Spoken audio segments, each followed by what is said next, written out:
name is Sam, and I'm here today to interview the author of the book Riverland, Fran Wilde.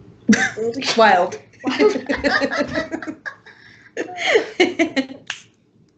Alright, and it's coming out April 9th, and we have an interview. Yeah. Hey Sam, how are you? Good. And you? Good. I'm so glad you're doing this. This is my first interview by someone who has read the book who is 12. First question, why did you become an author? That is a really good question. I think I had no other choice. I enjoy it so much. I love writing, and I was always kind of writing stories on the side, but I didn't become only an author. I was also an artist and a programmer and a sailing instructor, and I taught English in Baltimore County schools for a long time, and I did a lot of computer programming too. So I tried to do as many things as caught my interest, and one of those was writing, and it started to take more and more of my attention, and I finally made the decision after talking with my family that it was really time for me to focus on it, because that's one of those things where if you love something but you don't put it first, nobody else is going to put it first for you. Maybe Like, I don't know, like if you love, say, cars, for instance, and I'm just going by your pajamas. Well, yeah, I do love cars. Yeah. So if you love cars, but everybody else in your family loves, I'm not sure, Like, not cars, and you really want to learn how to build a car from scratch or fix it on your own, you sort of have to say to people, hey, people, I really want to do this. You have to let them know that that's a priority. And that's what I had to do. So that's sort of how I became an author. That kind of ties into your next question there about living beside the river. Hi, I'm here. I'm in for the 10-year-old today who got camera shy at the last minute. She's got some questions here, but Sam's next question, you're going to ask her about. She mentioned living in Baltimore and having boats and stuff. Yeah. So did you ever live beside a river? Like the one in Riverland. I did. I lived in downtown Baltimore in a neighborhood called Fells Point, which was where the original skipjacks were built in around the War of 1812. We had a house there that was super old, and it was about a block from the water, except during the 2004 hurricane, which was named Isabel, and then the water was all around our building, our house. But before that, I spent all of my summers on the Chesapeake Bay. I learned how to sail there. I learned how to swim in the Chesapeake Bay, and I got really familiar with that particular body of water and all of its tributary rivers, and all of the Choptank and the Chester River and the Sassafras. All of those are part of sort of my heartline when it comes to writing books. Every single one of my books has something to do with that place. Oh. So I don't know that I've ever said that in an interview before. You're the first, guys. Ooh. Exclusive. Yeah, exclusive. What were you going to ask? Will you make more books that, will you make more books that take place in the specific world that Riverland did? I'm not sure. I think right now that particular river has sort of been fixed because of what Eleanor and Mike did. Like it's okay now, and it's okay to move on. What do you think? Yeah. Do you think I should write some more about like the heron and dish rag and? Yeah. That was one of Maddie's questions, but we were going to save it till later. We had like a spoiler section here, so Okay. anybody who doesn't want to hear spoilers can stop. But she wanted to know about Dishrag and what he's doing now and if he's okay. But I love that horse. This was one of those really funny things where I was, this isn't a spoiler, but I was, because when you write lots and lots of drafts. It's not just like I wrote the most perfect book ever and it's done. No, you write so many drafts and you share it with people and they send you back comments. And at one point, a very good friend of mine who's very smart said, listen, I'm not so sure about the pony. Everybody wants a pony. That's just sort of a wish fulfillment thing. And I looked at him and I said, the pony stays.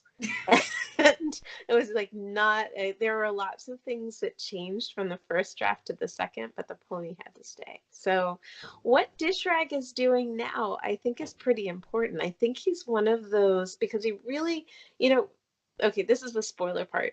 Can we, okay, we can save it till the end.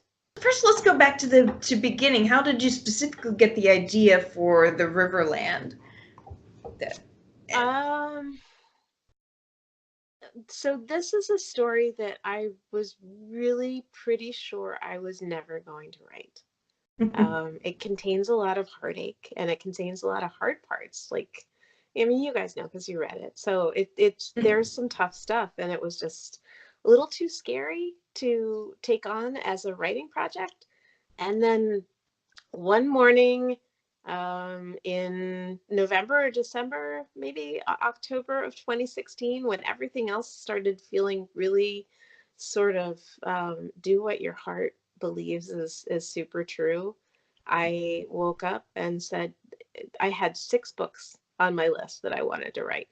And I looked at them all and I said, none of these are as important as telling Mike and Eleanor's story. And I called up a friend and I said, I want to write a book about 2 girls who are hiding under a bed, telling stories when a dream river opens up and they fall into it.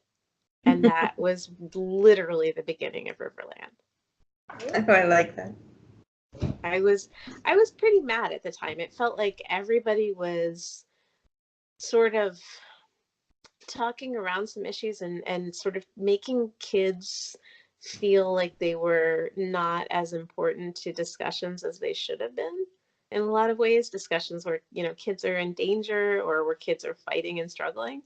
So I really wanted to write a book where they could be the heroes of a really tough story, instead of, when you see this sort of thing discussed on TV, sometimes it's just an adult has to come in and rescue them. And I think not often is it discussed that kids often rescue themselves when it's safe. I have this down as one of Maddie's questions, but it actually was one of my questions. I said, okay, that would be a good question. So I think I mentioned it to you before. Do you learn how to blow glass because I know you learned about a lot about glass for the project. Can you make your own witch balls? So I can't. I made this. I brought it to show you guys. I made this paperweight. And there is a glass blowing studio at Krefeld School, and it took me an hour to make this. It is just a big, beautiful blob of glass with lots and lots of colors in it, because you roll the glass in colored glass, and it catches the light beautifully, and I'm very proud of my blob. But I watched the students, some of whom are 13 and 14, blow glass, and it takes a lot of work and it takes a lot of effort. And it takes about a semester to even learn how to make a bowl or a vase. So balls are really difficult because they have to be even and they have to be well formed. And I'm just sort of in awe of all of the glass blowers who make witch balls, because they're really tough. They often have a seal at the top or a plug, which is how the old fishing floats were made too, which are really cool. If you see those, they're big and they're beautiful. And there's a place in Oregon that you can go and sort of pick them up on the beach during a festival, and I really want to go. Yeah, no, I think there have been some witch balls made at Crefeld Glass Studio, but I'm not sure. They were mostly working on vases and sort of bowls and things like that when I was useful things, not magical things. Not magical things, but I have in my house 9 or 10 witch balls right now. Because I tend to buy them every time we go to the beach, just as a marker that says, you know, I've been there. But since I wrote Riverland, people have been sending them to me too. So I mean, there's one right above my chair right now. I can tilt you can see it? It just floats above so this is my writing chair where I'm sitting. And so it's always kind of there.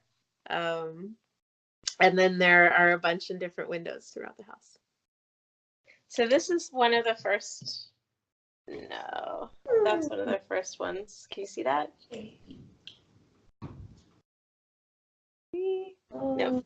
I love them. And then, so that's one. Oh, of course they are. They're spears. They are. These will show up better, probably. So these are. There they are. Oh, I love them. They kind of look like a Christmas ornament we have. Yeah, that's what I thought of. I have a Christmas ornament like that, and so I thought it was like that Christmas ornament, like colors. So, and my friend Ellen Clagis, who wrote The Green Glass Sea, did you ever read that? No, I know it.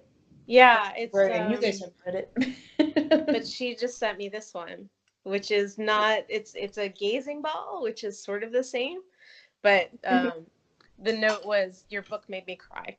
So, and then excuse me, I have more.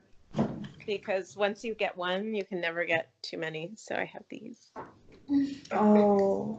The glass is very important. Yes. Glasses, I just think glass is super cool just for mostly for thermodynamic reasons, and just because for the longest time nobody could agree on what it was, whether it was a liquid or a solid or both. And I don't know if you've seen the arguments, but like for a long time, people believed that glass just was very slow liquid, and they were totally wrong. And eventually, they sort of fixed it, and they realized that it was something called an amorphous solid, which is really cool. And it works perfectly with Riverland because, you know, it's sort of this is a book about being in between things and being, you know, kind of amorphous. Dreams are kind of amorphous. They're not really real, and they're not really. Oh, Maddie, you're perfect. I saw. I saw your finger. So what were you going to say, Sam? Excuse me. I forget. It's okay. You know what? If you have other questions, if you want to write them down and email them to me, I'm happy to answer those too.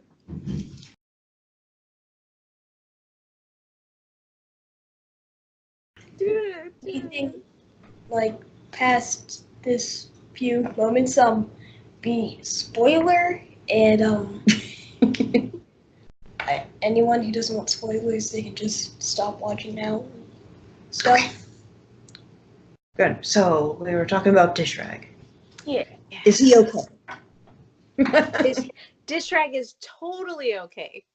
I think dish rag is one of those, because dish rag really wanted to be a nightmare. Like that was dish rag's entire like desire from the beginning, and he sort of knew that he didn't want to be a big scary nightmare. He wanted to be one of those nightmares that you wake up from and you go, oh wow, I get it now. Like that wasn't a super happy dream, but that was a dream where I understand, and it's sort of a protective dream. I think that's what dish rag is going on to be. And since Dishrake's kind of loose in the world, so I have a feeling that he's watching over Mike and Eleanor too. And I think they know that. She was, in her words exactly, is Mama chill with Pendra's family now?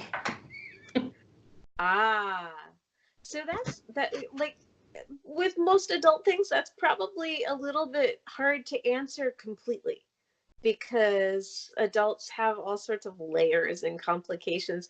But I think so, because I think that deep down, Mama always knew that Pendra's family was her friend and was trying to help. And I think that now that things are different, I think it's going to be a lot easier to get to that point. So yes, totally chill. As we mentioned in our review, everybody in the family loved Pendra. I love Pendra. At first I wasn't sure what Pendra was going to do at the sleepover, because Pendra has rules and Pendra has standards and Pendra has like absolute understanding of the way everything is supposed to go. And a river appearing under your bed, sorry, spoilers, is like absolutely not supposed to happen at Pendra's birthday sleepover. And yeah, it does. And she just is like, cool, let's see what happens. Like that's a pretty amazing friend. One of the things that I've been doing is working on a reading guide for libraries and schools. And I have a good friend of mine is a teacher out in LA, and she helped me go through and make sure it was sort of working with the standards. But a lot of the conversations that I'm getting into are sort of why Pendra gets frustrated with Eleanor. Because she does. She thinks Eleanor's mad at her, and Eleanor's not. She's just hiding things. Closed off. And one of the things that I've been asking when I've talked to classes, and definitely when I wrote the reading guide, this question came up, is how can Pendra be a good friend to Eleanor? Because I think that's an important one. How do you think, Sam? Yep. Yep. Well, I mean, exactly, just sort of being there is a really important function of a friend.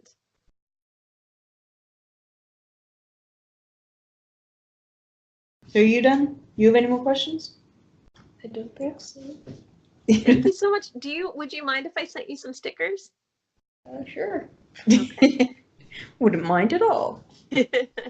I'm hoping I can get up to Pittsburgh sometime and do some school visits. I think that would be really fun.